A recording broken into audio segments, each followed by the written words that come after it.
Buenos días. Hola a todos, mi nombre es Victoria Rasero y trabajo en la Biblioteca de la Universidad Carlos III y también participo en el grupo de datos de Madroño. ¿Puedes acercar el micro? Que no se oye? El micro. A ver, ¿ahora? Sí. Como decía, participo en el grupo de trabajo de gestión de datos del Consorcio Madroño. Mi presentación va a tratar de los metadatos, ¿no? Los metadatos entendidos en el concepto y en el contexto del repositorio, de un repositorio que guarda datasets. En el café hay alguien que me ha dicho: «Hoy vas a hablar de metadatos, qué tema tan apasionante». Igual me he hecho una siestecita. Bueno, pues nada. Sois libres, pero bueno, mi intención es no aburriros, aunque es un tema muy técnico y quizá pues hay cosas que no entendáis. En cualquier momento podéis levantar la mano y preguntar si tenéis alguna duda, ¿vale? Estos son los temas de los que vamos a tratar. Voy a hacer una breve introducción a los metadatos y a lo que es un repositorio de datos. Hablar de los datos de investigación con lo que vamos a tratar, cuáles son las peculiaridades de estos datos, qué consideraciones debemos de tener en cuenta a la hora de depositar un dataset. En cuanto a los metadatos propiamente dichos, hablar de cuáles son sus funciones, qué tipos de metadatos hay, cómo se estructuran estos en esquemas normalizados. Hablaremos también de los identificadores digitales y de su importancia. Y, por último, de las directrices en cuanto a metadatos de OpenAIRE y la catalogación en Dataverse, que es el sistema que utiliza el repositorio Cienciadatos. No sé si aquí. Vale.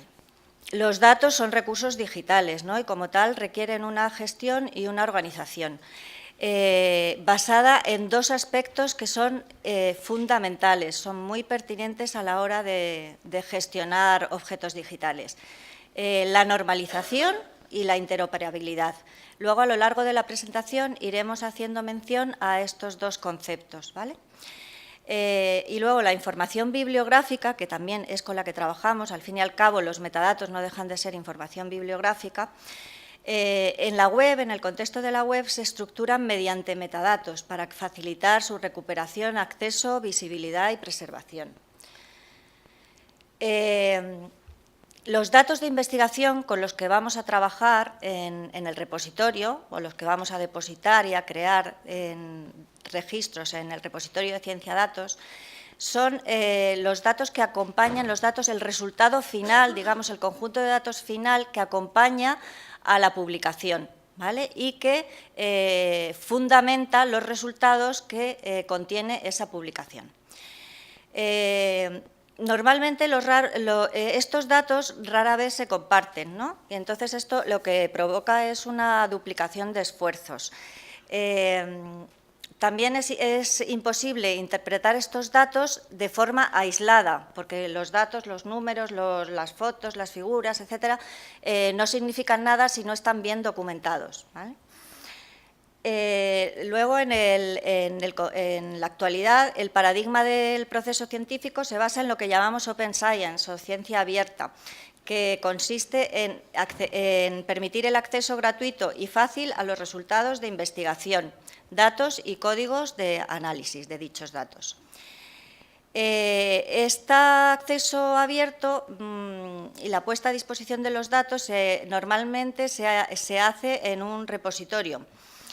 Y eso lo que, digamos, produce a largo plazo es un beneficio para todo el proceso científico, el proceso de investigación, para la ciencia en general, ¿no? Los datasets, o sea, dataset es la palabra o el término inglés que que se utiliza, que se ha generalizado el uso para designar a los conjuntos de datos de los que estamos hablando. Estos conjuntos de datos o datasets son objetos digitales compuestos y heterogéneos. Es decir, no es el objeto digital está compuesto a su vez de diferentes objetos o elementos, ¿no? Que pueden ser, pues eso, desde hojas de cálculo, tablas, gráficos, imágenes, códigos de software, etcétera. Y luego también los datos varían muchísimo dependiendo de la disciplina con la que se esté trabajando, ¿vale? Pues ya sea medicina, lingüística, las ciencias sociales, etcétera. Podéis ver ejemplos, es muy significativa la base de datos de Elsevier, el Elsevier Data Search, que aún está en fase beta, pero ahí podéis ver ejemplos de la enorme variedad de datos que se pueden dar en el ámbito de la investigación científica. Bueno, ahora no entramos para no perder tiempo, pero ahí veis, han recopilado todo tipo de datos que acompañan a las publicaciones de sus revistas, pues ya sean gráficos, figuras, imágenes, tablas, software, etcétera. Esta es una imagen gráfica que es bastante ilustrativa de lo que consiste un dataset, un conjunto de datos. Por un lado tenemos los metadatos, ¿no? Por otro lado tenemos los ficheros, que son los que contienen propiamente los datos. Luego también tenemos una documentación anexa que explica todo lo relacionado con esos datos. Y luego, por último, el código, si es que es necesario explicar, por ejemplo, si los datos tienen nomenclatura, cómo se han estructurado. Bueno, pues en estos códigos se explica absolutamente todo lo que hace comprensible la interpretación de esos datos. Nosotros, bueno, en nuestro ámbito de las universidades de Madrid tendríamos las opciones de depositar los datos en el repositorio eCienciadatos, pero también en el repositorio Zenodo de la Unión Europea, ya que hay algunos investigadores que prefieren depositarlo ahí, sobre todo algunos que tienen proyectos europeos. Como ya se ha mencionado antes, bueno, pues intentaremos alimentar nuestro repositorio, que para eso lo hemos implementado, ¿vale? ¿Qué consideraciones debemos tener en cuenta a la hora de depositar unos datos? Cuando el investigador contacta con nosotros y dice que tiene datos que están relacionados con una publicación y que quiere depositar en el repositorio en acceso abierto. Pues, en primer lugar, tenemos que tener en cuenta cómo nos entrega los ficheros de esos datos, ¿no? Tendremos que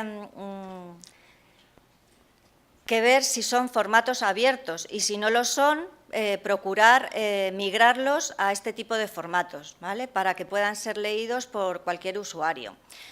Después, el formato también debe permitir que lo que contenga ese fichero sea susceptible de indización, ¿vale?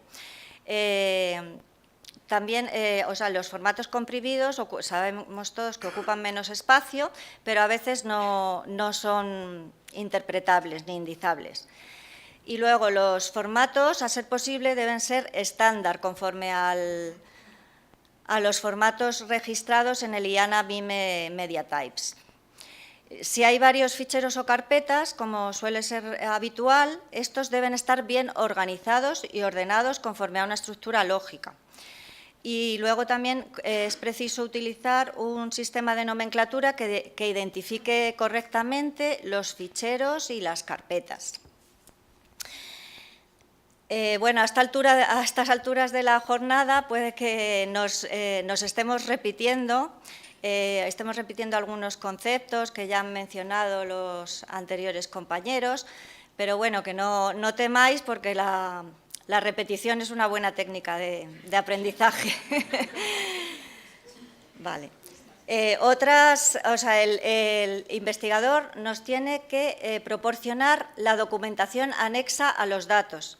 Esta documentación la vamos a incluir en el registro, o sea, va a ser parte del dataset. Entonces, debe ser facilitada y también nos va a servir para describir los datos, ¿no?, para cumplimentar el registro y los metadatos correspondientes.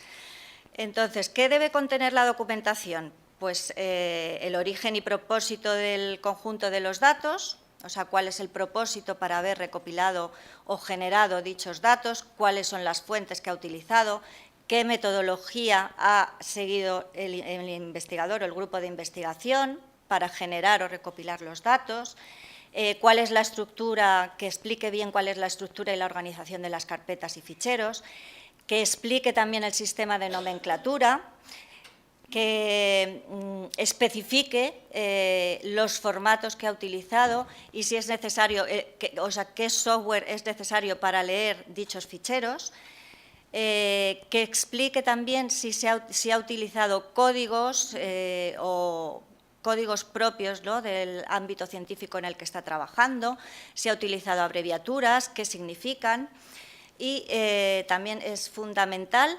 que especifique si hay diferentes versiones de ficheros en la documentación que nos entrega, ¿vale? Otra información también que nos debe proporcionar el investigador para que nosotros podamos realizar nuestro trabajo es si hay una publicación relacionada que nos proporcione el identificador de esa publicación y la cita. Que también nos proporcione un título representativo del contenido de los datos, ¿vale?, o un subtítulo en el caso de que sea necesario. Un resumen, unas materias bien sujetas a un vocabulario controlado o palabras claves, información geoespacial, ¿vale?, si los datos están relacionados con cualquier tipo de dato geográfico o dato temporal, nos lo tiene que facilitar. Luego también el tipo de acceso que se va a dar a los datos y qué permisos y las condiciones de uso de dichos datos mediante la especificación de la licencia. En general utilizamos las Creative Commons. Y luego, si ha habido patrocinadores, especificar cuáles son esos patrocinadores y si los datos van asociados a un proyecto de investigación, también deben facilitarnos el código del proyecto de investigación. Bien, pues una vez que tenemos el material, el dataset, digamos, tenemos que depositarlo en el repositorio y trabajar con los metadatos, ¿vale? Los metadatos es un término muy amplio que se utiliza en el mundo de Internet de forma muy genérica. Pero nosotros vamos a tratar los metadatos como información descriptiva, información bibliográfica como la que estamos acostumbrados a trabajar desde siempre. Aquí he puesto dos definiciones de metadatos que son bastante relevantes. Una es la de la norma ISO 23081, que dice que los metadatos son información estructurada o semiestructurada que posibilita la creación, registro, clasificación, acceso, conservación y disposición de los documentos a lo largo del tiempo. Casi nada. Los metadatos nos van a posibilitar o nos van a permitir hacer todas estas tareas, ¿vale?, o cumplir con todas esas tareas.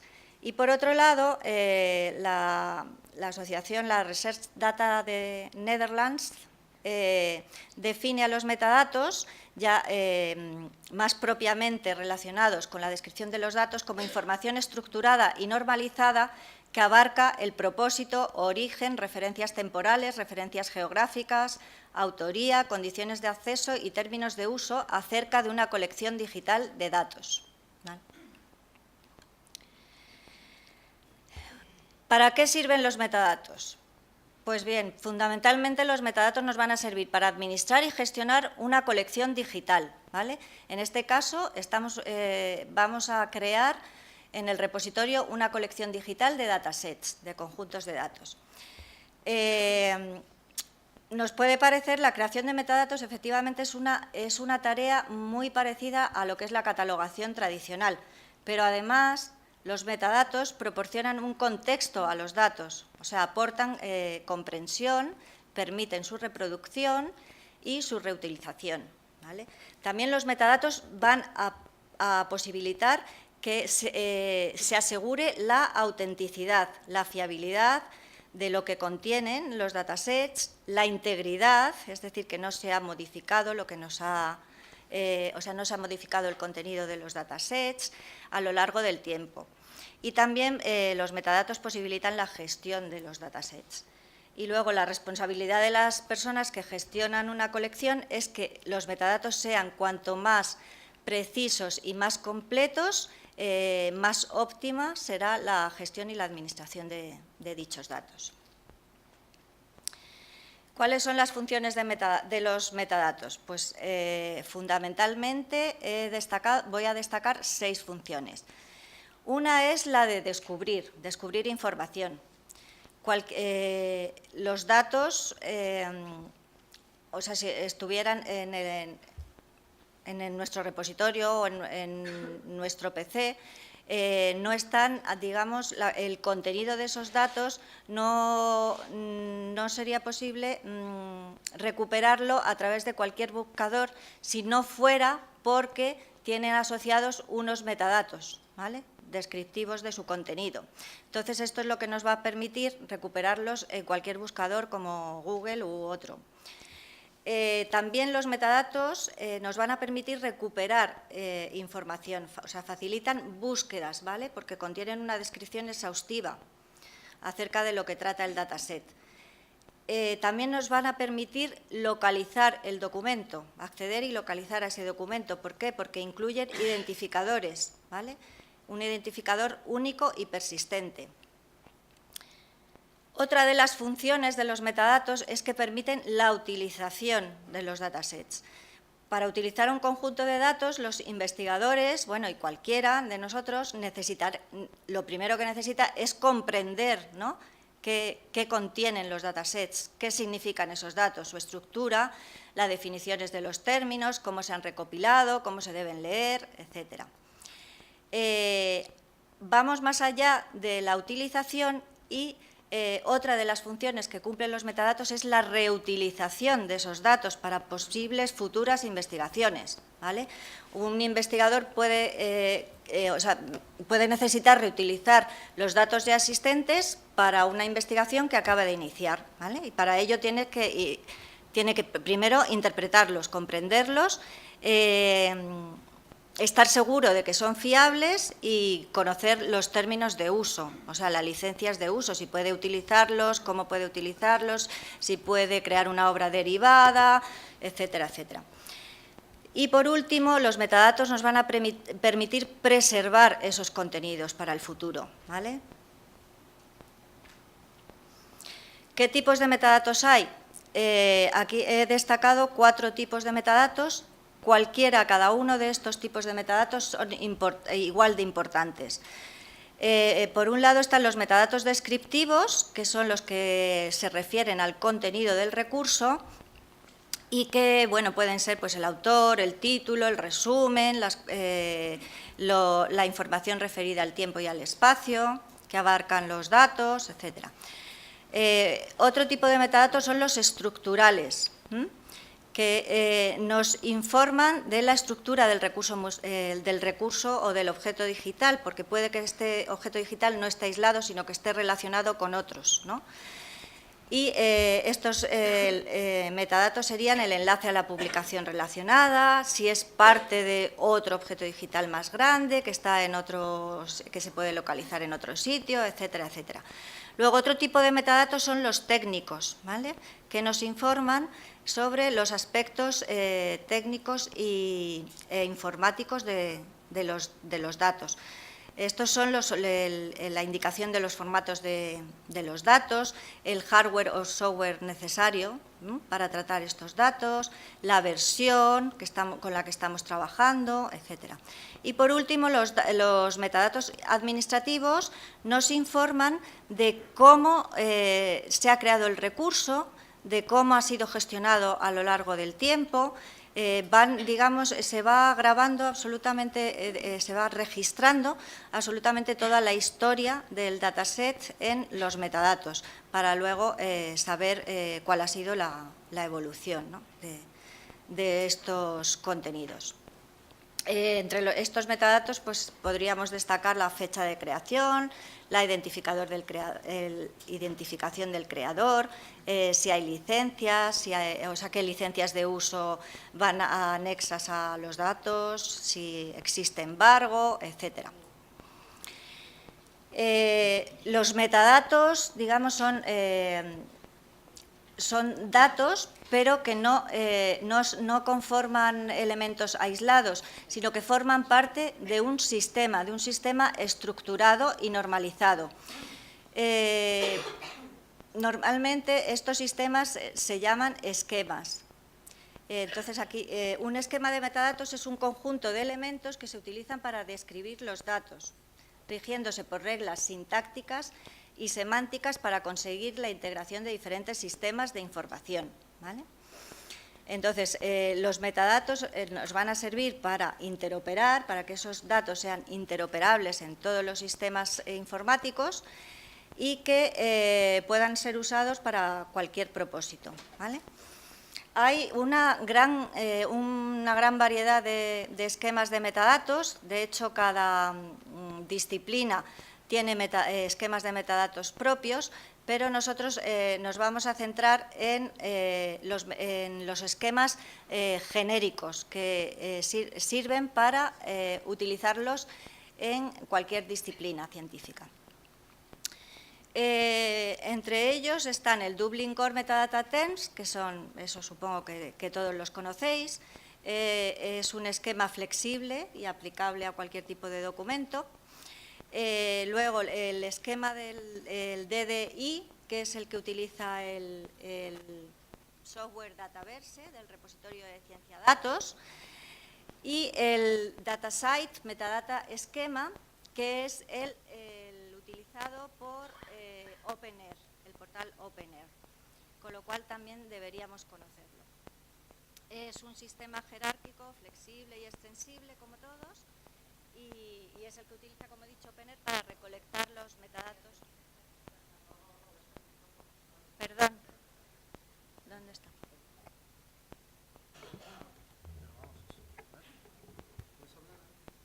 ¿Sí?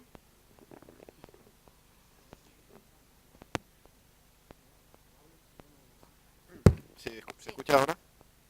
¿No? ¿Tampoco? ¿No?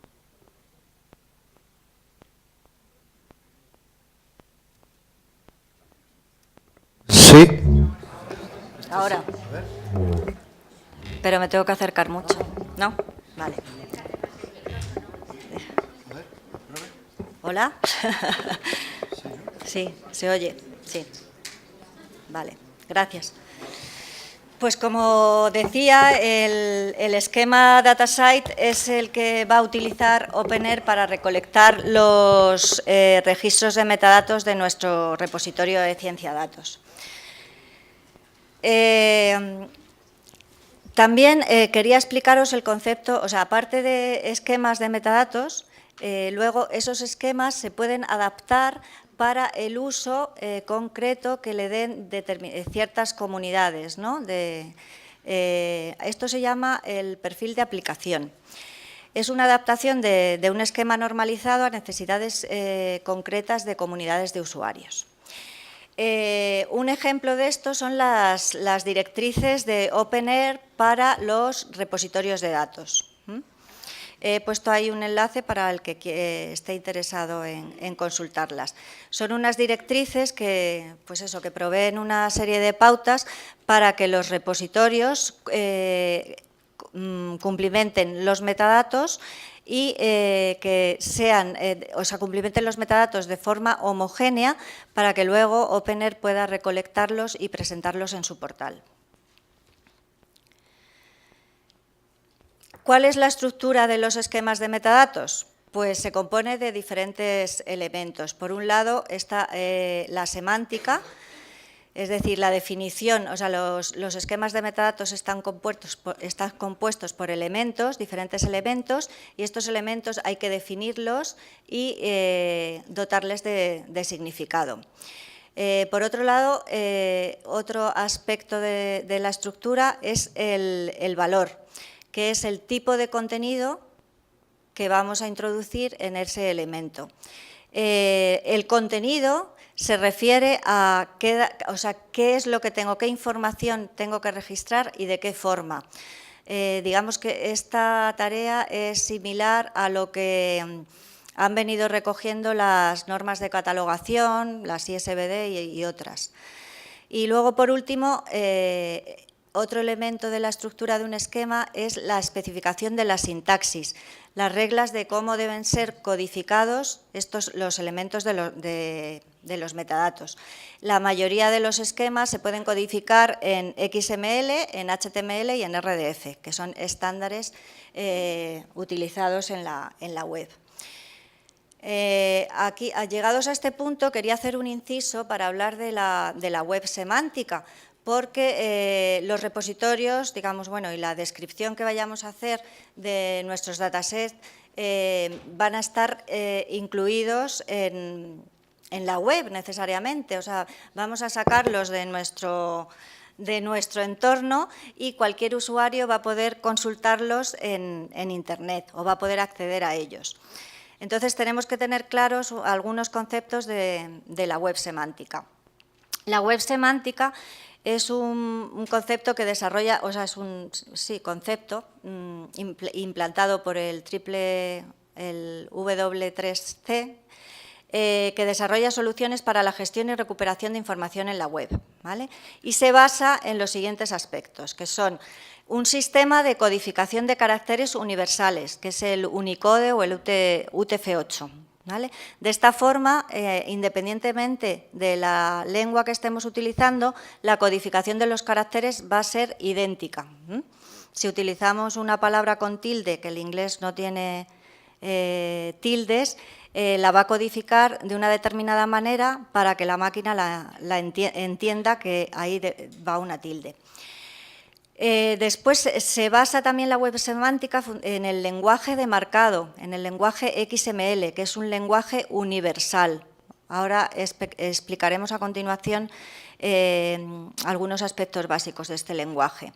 También se basa en el lenguaje RDF como modelo de representación de metadatos. Luego se basa en la utilización de esquemas de metadatos que aporten información extra, información descriptiva a los objetos digitales que circulan por la web. Y luego también se basa en la utilización de ontologías para representar el conocimiento. Las ontologías son sistemas de términos que expresan una relación o una lista de dichos términos y la relación que hay entre ellos. Todos estos aspectos están normalizados, ¿vale?, por la W3 Consortium. El lenguaje de marcado, ¿qué es un lenguaje de marcado? ¿Qué es lo que nos va a permitir estructurar, digamos, la información descriptiva en metadatos?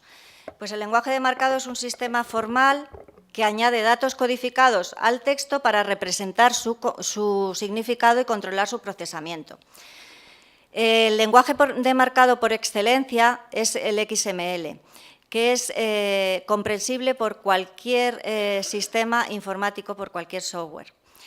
Es un contenedor, digamos, el XML es un mero contenedor, ¿vale? No tiene ninguna relación con la semántica o el significado de la información que estemos transportando. Es un contenedor de información digital estructurada y es interoperable, claro. La información se estructura en etiquetas, o sea, se estructura de una forma muy sencilla. Etiqueta que se abre, etiqueta que se cierra. Y estas etiquetas pueden contener atributos, ¿vale? Luego también una ventaja es que es un lenguaje jerárquico que podemos anidar etiquetas, ¿vale? Y crear subetiquetas. Y los contenidos se pueden codificar, como he dicho, en una codificación universal, en UTF-8, en ASCII o en Unicode, ¿vale?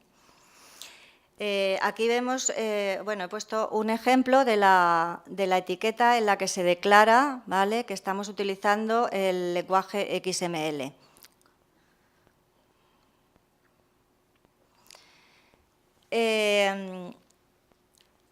Para que XML sea también, o sea, es interoperable sintácticamente, porque lo entiende cualquier sistema informático, pero para que sea interoperable semánticamente, ¿vale?, y haya desambigüedad entre la información que contenga ese XML, se utilizan los espacios de nombres. Un espacio de nombre es una colección formal de elementos, ¿vale?, que está agrupada de forma lógica y jerárquica y que, bueno, pues están agrupados conforme a una convención o a una política preestablecida. Por ejemplo, todos los metadatos tienen los esquemas de metadatos tienen un espacio de nombre y hay que declararlo, ¿vale?, declarar qué espacio de nombre estamos utilizando cuando generemos un documento XML, ¿vale? La ventaja de los espacios de nombre es que dentro de un XML podemos utilizar varios espacios de nombres a la vez y podríamos utilizar elementos de metadatos de distintos esquemas, atributos de distintos esquemas, URIs de diferentes procedencias, etcétera. O sea, que se pueden, digamos, mezclar diferentes normas o estándares en un mismo XML.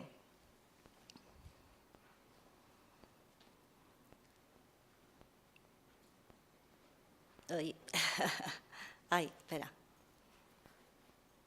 No, porque no me sale.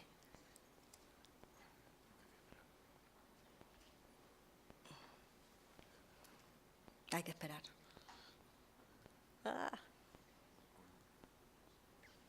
Se ha salido antes.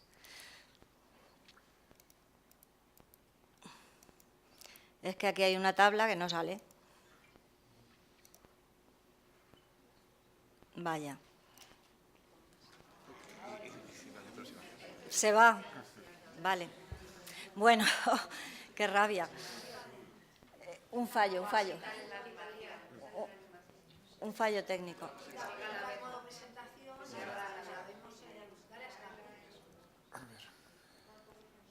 Ah, vale, sí. Vale. No sé si se ve, es que está muy pequeñito. Vale, pues vamos a hablar ahora de los componentes de un esquema de metadatos. Perdón.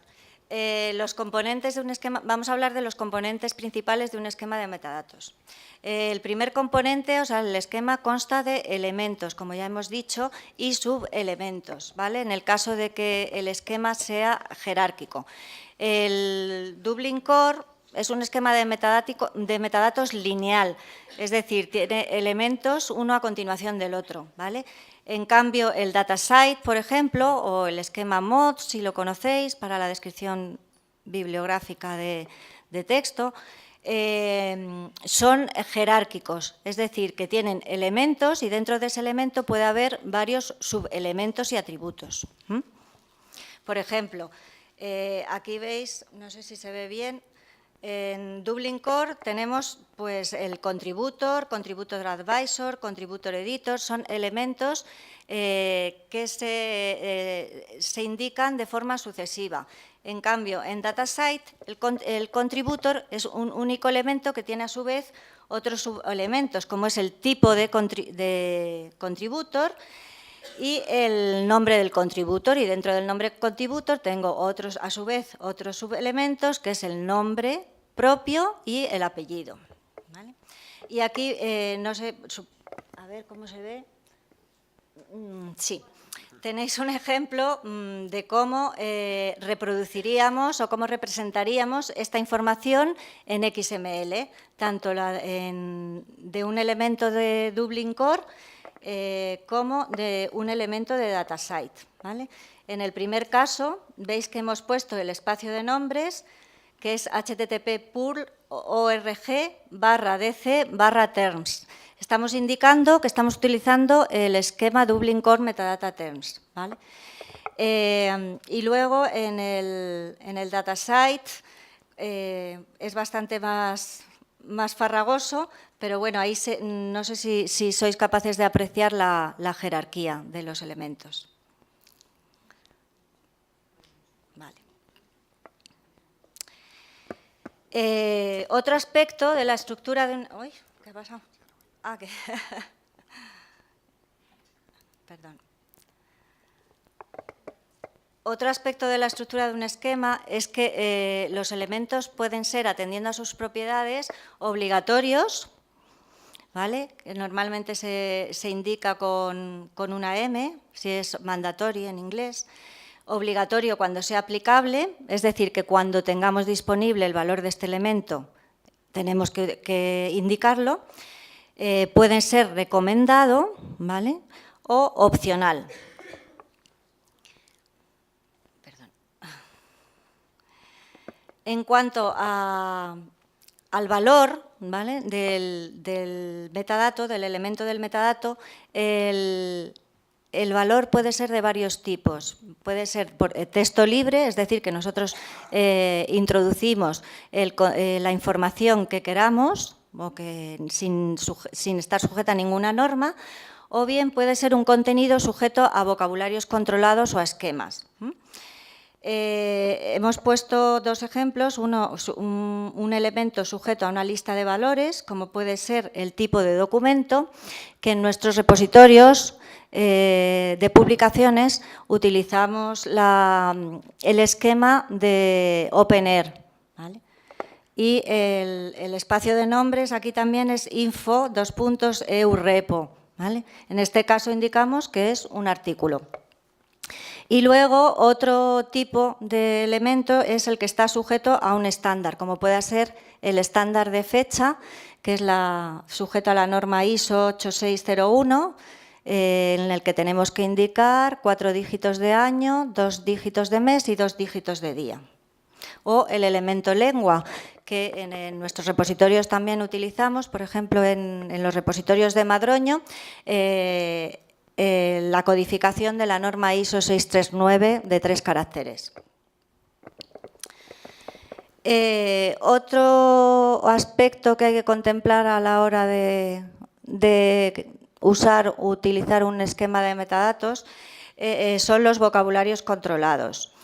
¿Qué tipo de vocabularios controlados o cuáles voy a utilizar en cada elemento de metadato, ¿vale? Aquí he resaltado los elementos más importantes y que serían, digamos, obligatorios, y a continuación he detallado el esquema que se recomienda utilizar. ¿Otra vez se ha ido esto? Ah, no, vale. Entonces, en el identificador de la publicación utilizaremos el esquema DOI o el esquema Handle, ¿vale? Preferiblemente. Luego, en nombres de persona, ¿cómo vamos a hacer constar el nombre de persona? Pues ya seguiremos las pautas de catalogación de cada una de las bibliotecas. Si indicamos la afiliación de los autores o investigadores, podríamos utilizar el código ISNI o el código, el identificador de Ringgold, que es una base de datos de instituciones a nivel internacional. La universidad, las universidades madrileñas creo que están registradas en ambos sistemas, tanto en ISNI como en Ringgold. Si utilizamos un identificador de persona, ¿vale? Preferiblemente utilizaremos el código ORCID, ¿vale? Porque es el que, bueno, Madroño ha apostado por él y se está utilizando en todas las universidades. de Madroño. Y luego, si no tuviéramos disponible el código ORCID, también podríamos utilizar el ISNI, ¿vale? Que es un identificador, un estándar internacional, al igual que el ISBN y el ISSN. En cuanto a los nombres de entidad, tendríamos que acudir a los encabezamientos de BIAF, ¿vale? Que son un sistema de encabezamientos virtual internacional que se alimenta con los encabezamientos de las bibliotecas nacionales de todo el mundo. Y también podríamos utilizar el nombre formal que está contenido en ISNI, en el sistema ISNI. En cuanto a la fecha, utilizaríamos la norma ISO 8601, que como he explicado antes son 8 dígitos separados por guiones, o bien esta otra norma, bueno, es la misma norma pero aplicada a los rangos de fecha, como describir un rango de fecha, desde un periodo que empieza en el año en enero del 2017 y que acaba en diciembre del 2017, ¿vale? Ah, no, es que yo creo que no se oye desde aquí. Vale, vale. En cuanto a lo... a ver, seguimos con los metadatos y los esquemas recomendados. Bueno, las palabras clave, cada uno utilizará el vocabulario que estime oportuno, pero sí que tendríamos que hacer constar la URI de dicho vocabulario, ¿vale? En el repositorio. En cuanto a la cobertura geográfica, utilizaremos los nombres que aparecen en el sistema BIAF, que tiene subencabezamientos de lugares geográficos, o el tesauro de GeoNames, que también especifica además las coordenadas del lugar geográfico y aporta además información extra de dicho lugar, ¿vale? Ambos sistemas tienen URIs también. Para cada uno de los lugares se puede representar con URIs, ¿vale? Identificadores únicos y persistentes. En cuanto a la entidad financiadora, seguiremos las directrices que se indican en OpenAIRE. Utilizaremos el sistema de encabezamientos de autoridades para entidades de BIAF, ISNI o FUNREF. FUNREF es una asociación dentro de Crossref que registra a todas las entidades financiadoras de la investigación a nivel mundial. En cuanto al código de proyecto, seguiremos las directrices OpenAIRE, ¿vale? Que son muy ilustrativas y que también se van a seguir por parte de la FECID, va a seguir estas directrices para especificar los códigos de proyectos financiados por el Gobierno, por el Ministerio, el MINECO o el Ministerio correspondiente.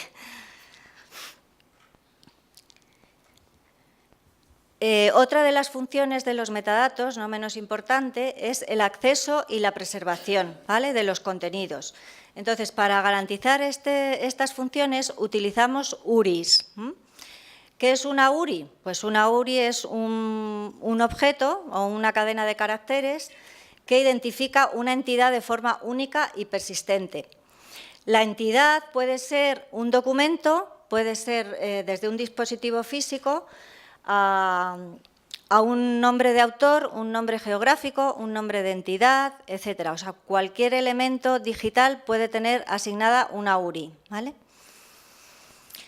Este identificador ha de ser permanente, ¿vale?, y único a nivel mundial, y además ha de permitir recuperar el objeto, o sea, que esa URI se pueda resolver para acceder a dicho objeto directamente desde Internet. La web semántica establece como regla que el identificador tenga forma de URI, o sea, que los identificadores en general que utilicemos para los objetos digitales tengan forma de URI, ¿vale? Y que cumpla la doble función de que sea identificador del recurso y que además permita el localizarlo y acceder a dicho recurso.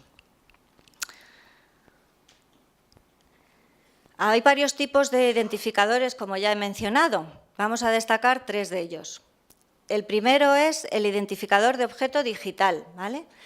Un repositorio consta de diferentes objetos digitales, ¿no?, que creamos a través de registros.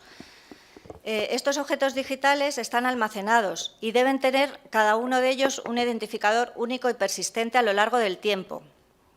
Entonces, las características del identificador de un objeto digital es que tiene que ser único, ¿vale?, para ese objeto. Tiene que ser persistente, es decir, que tiene que funcionar a lo largo del tiempo. Debe ser también posible su resolución, como ya hemos mencionado antes, ¿vale?, normalmente es a través del protocolo HTTP. Y luego tiene que ser un identificador interoperable, es decir, comprendido por diferentes sistemas informáticos. Otro tipo de identificador es el de autor, ¿vale? En eCienciadatos utilizaremos el identificador ORCID, es el que ha apostado el Consorcio Madroño y las universidades miembros. ¿Qué es ORCID? Pues ORCID es un sistema de registro de identificadores únicos de autor que permite vincular los resultados de investigación, publicaciones, datos, etcétera, al autor o al investigador que los ha creado, ¿vale? Y además eso permite vincularlos de forma desambiguada, totalmente. Aquí tenéis un ejemplo de un código ORCID, ¿vale? Como he dicho, esto es una URI, ¿vale?, que permite resolverse porque a través de un navegador pinchamos aquí y accederemos al registro ORCID de dicho investigador. Otro tipo de identificador es el de autoridad. Se hace necesario crear un identificador para cada una de las autoridades, ¿vale?, para que sean, digamos, interoperables entre los diferentes sistemas. Insistimos en la interoperabilidad. También, además de ser interoperables, este identificador evitaría la ambigüedad a la hora de identificar un nombre, ya sea de persona, de entidad, geográfico, etcétera, y obtener precisión en la recuperación. La identificación en el contexto digital requiere además que haya información extra, ¿vale?, no simplemente una forma del nombre autorizada, sino que esa identificación, por ejemplo, en ORCID o en BIAF, tiene otra información asociada. Pues, por ejemplo, si es un autor, nos va a indicar cuál es su afiliación, cuáles son las publicaciones relacionadas, si hay diferentes variables de la forma del nombre, etcétera. El sistema BIAF es como he explicado antes, es un registro virtual de autoridades procedentes de las bibliotecas nacionales de todo el mundo. Y es un sistema que permite la identificación de personas o organizaciones en la web semántica, ¿vale? Identifica todas las formas posibles de un mismo nombre utilizadas por diferentes bibliotecas nacionales mediante un identificador único que tiene la forma que veis aquí. Es la forma de URI, claro, que es.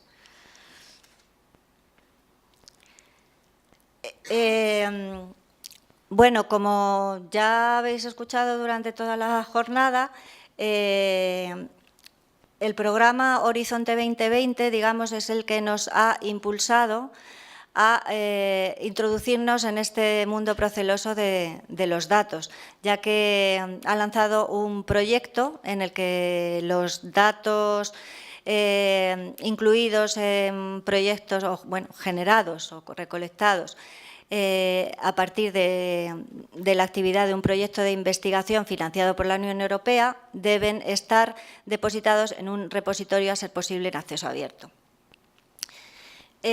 OpenAIRE es el portal, ¿no?, digamos, la principal infraestructura de investigación de la Unión Europea.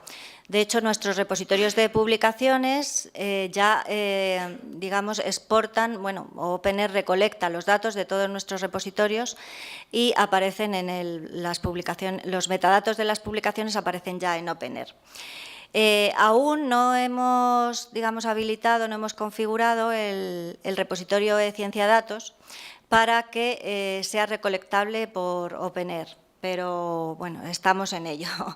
Por eso, los registros de datasets que creemos tienen que ser compatibles con las directrices de OpenAIRE. Y deberíamos conocer estas directrices y seguir estas pautas, sobre todo en los elementos que son obligatorios, ¿vale?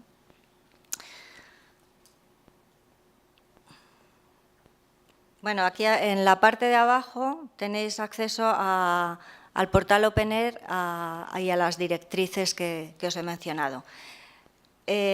OpenAIRE tiene directrices tanto para datos como para publicaciones, ¿vale? Nosotros nos vamos a centrar en las directrices de datos. Vale, la última versión, creo, sí, es la 2.0 y el objetivo de estas directrices es que los repositorios sigan unas normas comunes para que los registros de metadatos sean interoperables, ¿vale? Y se puedan puedan visualizarse en el portal OpenAIRE. Estas directrices contienen instrucciones, ¿vale?, para que estos metadatos sean compatibles con la infraestructura de OpenAIRE y, además, constituyen un perfil de aplicación basado en el esquema de metadatos de DataSite. Como si recordáis, DataSite es uno de los esquemas de metadatos que hemos resaltado, ¿vale? eCiencia Datos utilizará el esquema de metadatos DDI. Entonces, será necesario hacer una tabla, un crosswalk o un mapeo de metadatos de DDI al esquema DataSite conforme al perfil de aplicación que indican las directrices OpenAIRE.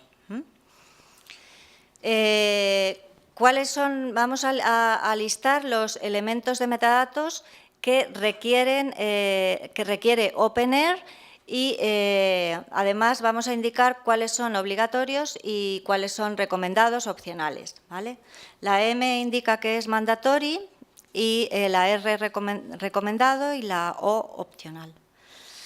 El identificador, ¿vale? Por un lado, bueno, en la columna de la izquierda se mencionan los elementos de metadatos y en la columna de la derecha cuando estos metadatos están sujetos a un esquema o a una lista de términos o a un vocabulario controlado, ¿vale? El identificador tiene, hay un elemento de metadato que es identificador y luego un subelemento que es, hay que indicar qué tipo de identificador es, si es un DOI, si es un handle, si es un PURL, etcétera. En cuanto al elemento de autor o creator, hay diferentes subelementos, ¿vale? Y dentro de estos subelementos utilizaremos diferentes esquemas. Nosotros lo que recomendamos son los de ISNI y ORCID, al igual que hace OpenAIRE, ¿vale? En cuanto al título, tiene también subelementos, como son el tipo de título, que puede ser alternativo, o puede ser un subtítulo o puede ser una traducción, ¿vale? Pero, digamos, el contenido de ese elemento es libre, claro, no está sujeto a norma. El editor, también, el contenido es totalmente libre, de momento no se ha indicado que esté sujeto a ninguna norma. El año de publicación sí que está sujeto a la norma ISO que hemos mencionado antes, ¿vale? Hay que ponerlo con 4 dígitos, indicarlo siempre con 4 dígitos. En cuanto al campo de materias, OpenAIRE recomienda las materias de la Library of Congress y la de la clasificación de Dewey. En cuanto a al metadato contributor, ¿vale? Hay una serie de subelementos, al igual que en el metadato creator y otros metadatos relacionados con nombres de personas, ¿vale? Y en la columna de la derecha tenéis la lista de términos que indica OpenAIRE que puede ser un subtipo de contribuidor, ¿vale? Puede ser, pues eso, un recolector de metadatos, un curator, un gestor, un distribuidor, un editor, incluso el organismo financiador de la investigación se indica aquí en el metadato contributor subtipo funder. En la fecha, ¿vale? El tipo de fecha también está sujeto a valores controlados por OpenAIRE. Entonces, puede ser la fecha de aceptación del dataset en el repositorio, la fecha de disponibilidad, la fecha de copyright, la fecha en la que se ha subido, en fin, hay muchos tipos de fechas. En cuanto a la especificación del lenguaje, estamos sujetos a la norma ISO 639, ¿vale? Que es la que ya venimos utilizando en el repositorio de publicaciones.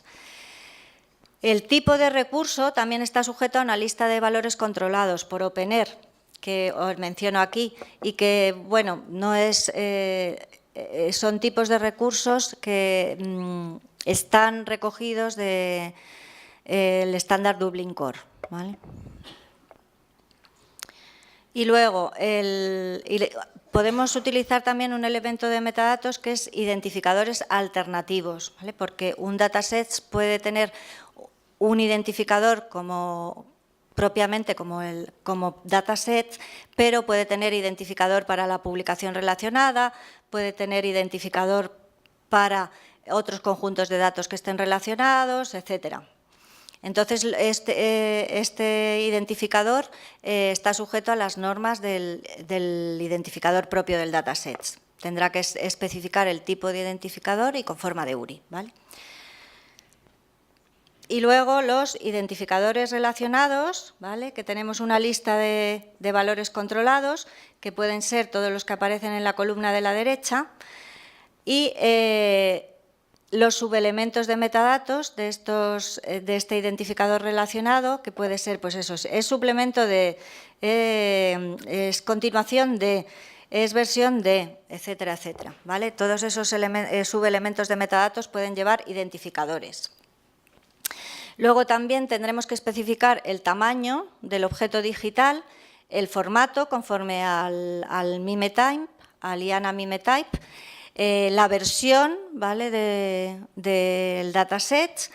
Hay que también especificar los derechos que tienen los datasets, quién es el autor de los derechos, a quién pertenece, quién es el titular de los derechos, a quién pertenecen esos derechos, si hay alguna licencia de uso, pues especificar la URI, etcétera.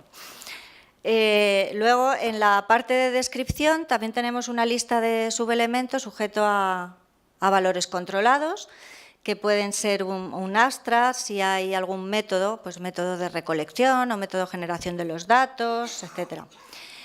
Y, por último, tenemos que registrar la información relacionada con la geolocalización, ¿vale? Es un elemento opcional, pero también tiene subelementos que indicarán, podremos indicar, como he dicho antes, los parámetros, la latitud del lugar geográfico, pues yo que sé, diferentes formas de nombre, etcétera, etcétera, etcétera. Y además también se indicará con una URI, ¿no? Se indicará el nombre del lugar geográfico y además la URI relacionada. Y en cuanto a OpenAIRE, bueno, esas son las directrices, digamos, las pautas generales que están publicadas en la web de OpenAIRE y que tendremos que consultar las personas que vayamos a trabajar en el depósito y en la descripción de los datasets. Y luego, como también he mencionado antes, en Dataverse, que es el sistema que utilizamos en eCiencia Datos, utiliza el esquema DDI, ¿vale? Que es otro esquema de metadatos diferente. No vamos a detallar cada uno de los elementos del DDI porque sería interminable y es muy farragoso, pero sí que vamos a decir que en Dataverse existen 3 niveles de metadatos para la descripción de un dataset. Por un lado están los metadatos de cita, que son los metadatos más importantes, digamos los metadatos fundamentales y obligatorios. Luego están los metadatos específicos del área de conocimiento en las que se enmarque ese dataset, y los metadatos a nivel de fichero, que ya describen y se refieren al propio fichero, a cada uno de los ficheros que compone el dataset. ¿Vale? Ahora vamos a ver 2 ejemplos que están ya depositados en eCiencia Datos. No se puede.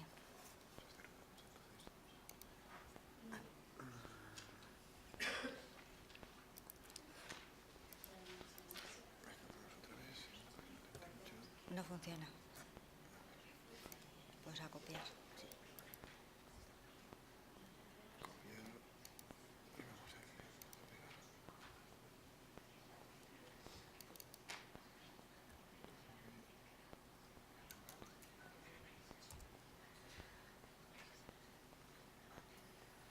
Vale.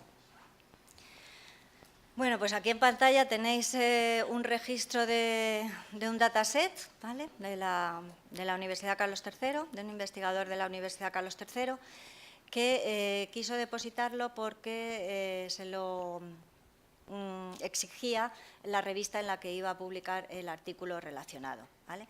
Entonces, incluso en la fase de envío del paper ya le exigían que los datos estuvieran depositados en un repositorio para que los revisores pudieran acceder a dichos datos.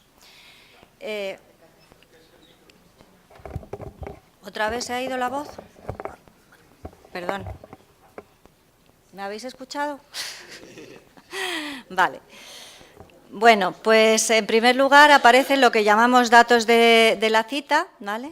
Lo que son los datos relevantes, es el título del dataset, el autor, el año de publicación y el DOI, ¿vale? El DOI, como bueno, también se ha mencionado antes, este DOI ha sido asignado una vez que se ha hecho el depósito en el repositorio de Ciencia Datos, ¿vale? Porque se ha contratado el servicio de resolución de DOIs. Vale, y por otro lado tenemos los metadatos relacionados con el contenido, como son la descripción, en la que ponemos el resumen, la materia, una materia muy general, palabras clave, la cita de la publicación relacionada, ¿vale? Que es una cita en la que también contiene el identificador, ¿vale? Y luego las notas, que dice, pues eso, de que cómo se han generado los datos, son de producción propia, excepto uno de los ficheros, ¿vale? Entonces, estos son los metadatos generales, los de cita y los de contenido. Y ahora vamos a ver los metadatos propios de los ficheros. Bueno, aquí tenemos todos los ficheros que contiene este dataset. ¿Vale? A ver, como veis, tienen diferentes extensiones, ¿vale? Diferentes nombres. Y el readme.txt es la documentación, es lo que antes hemos explicado, que el investigador debe aportar la documentación en la que se explique qué es lo que contiene cada uno de los ficheros, cuál es la estructura, cómo se deben utilizar, etcétera, etcétera. Vale. Ahora vamos a ver los metadatos completos. Tenemos el DOI, por un lado, la fecha de publicación, ¿vale? El título, el autor. Veis que en el autor se ha asociado el código ORCID, ¿vale? Todo esto a la hora de introducir o de crear un dataset, tenemos que esto, aunque aquí se muestre en un único campo, una única etiqueta, son elementos de metadatos diferentes. También tenemos que introducir el correo electrónico, ¿vale? Porque nos pide un contacto, junto con la afiliación del autor o autores. En la descripción, la materia, como hemos visto antes, la publicación relacionada. Aquí tenemos 2 publicaciones, o sea, una única publicación relacionada, pero en 2 versiones, ¿vale? Una que es la publicación de la revista, en la que vamos al artículo publicado en la revista y otra versión de dicho artículo, que es el postprint que tenemos alojado en el repositorio. En nuestro caso, archivo, en el repositorio institucional. Vale, aquí está también especificado el idioma, la información sobre la subvención. Esto forma parte de un proyecto subvencionado por el Ministerio de Ciencia y Tecnología. Hemos indicado el organismo subvencionado, o sea, el organismo financiador y el código de proyecto, ¿vale? El depositante, que esto no sé por qué aparece, la fecha de depósito, la fuente de los datos, ¿vale? En este caso ha sido un sistema de datos que se llama, bueno, del IE Cubo, que se llama IE Bus Systems. El origen de las fuentes, si es que ha habido más origen, o sea, también este sistema pertenece a la Universidad de Washington y también lo hemos especificado, ¿vale? Y también aportamos la URL, ¿vale?, de la fuente que ha utilizado para generar estos datos. Vale. En cuanto a las condiciones se refiere a los términos de uso, ¿vale?, del dataset. Tenemos información sobre la licencia. En este caso, hemos otorgado una licencia de dominio público, ¿vale? Y luego aquí el libro de invitados, esto ya os lo explicarán más detalladamente cuando entren Juan y Fernando en el repositorio y os hagan una demostración de cómo crear un dataset. Y luego aquí tenemos otra pestañita en la que indicamos las versiones, que podemos tener, una de las ventajas es que podemos tener un histórico de versiones, ir guardando las sucesivas versiones y ver cómo han evolucionado los datos, ¿vale? En este caso es una única versión, la 1.0, y de momento yo creo que en este caso se va a quedar ahí porque vamos a ser el conjunto de datos ya relacionado con una publicación que está, que ha sido revisada y ha sido publicada ya este año. No creo que haya variación.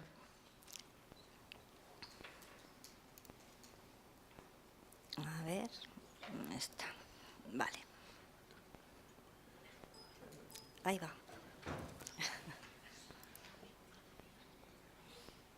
A la última. Bueno, no, hay otra. Ah, vale, aquí.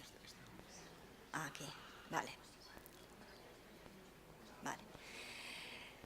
Y por último quería indicar algunas pautas para citar los datos que además establece DataCite, ¿no?, el estándar de metadatos que digamos que utiliza OpenAIRE y que deberíamos conocer y que es válido para cualquier disciplina, independientemente del formato que utilicemos para la cita, que pueda ser el APA o cualquier otro.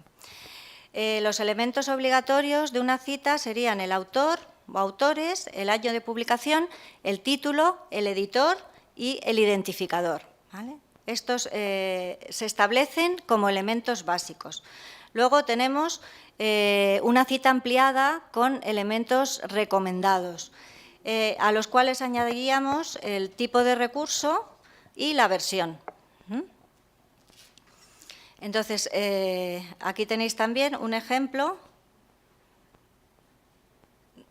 de citas de metadatos, de citas de dos datasets conforme al estándar DataCite, ¿vale? Y, bueno, DataCite también hace unas recomendaciones para los datos que están en continua transformación, es decir, si se quieren citar los datos en el periodo inicial de la investigación, se pueden citar, ¿vale? Porque eso no va, digamos, a beneficiar el impacto, la visibilidad de la investigación, etcétera, etcétera, todas las ventajas que conlleva la visibilidad. ¿Cómo se debería hacer la cita de estos datos? Pues bien, citaríamos un conjunto de datos realizado durante un periodo de tiempo determinado. Es decir, especificaríamos el periodo el periodo de los datos, o sea, en el que estamos citando, ¿vale? Luego citaríamos una copia de del conjunto de datos realizada en un momento determinado. Pues no sé, a lo largo del proyecto de investigación puede que cuando ya llevamos un año tenemos un conjunto significativo de datos y hacemos una copia maestra, ¿vale? Y la guardamos en algún sitio y esa copia maestra la queremos citar porque estamos redactando un artículo o vamos a realizar una ponencia en un congreso, ¿vale? Entonces deberíamos especificar la fecha en la que se ha hecho la copia. Y luego también se puede citar el dataset actualizado añadiendo incluso la fecha y la hora de acceso a la cita, ¿vale? Y estas son las recomendaciones de DataCite. Y por último, bueno, no nos hemos extendido aquí en hablar del linked data, o sea, los datos enlazados o vinculados, que son, bueno, es un concepto con el que vamos a trabajar de ahora en adelante y que deberíamos conocer cuáles son las premisas básicas, digamos, del funcionamiento de los datos vinculados. Entonces, os proporciono pues, unos vídeos que son muy ilustrativos, una guía y sobre todo la página web del consorcio www sobre la web semántica. Pues nada, muchas gracias y si tenéis alguna pregunta.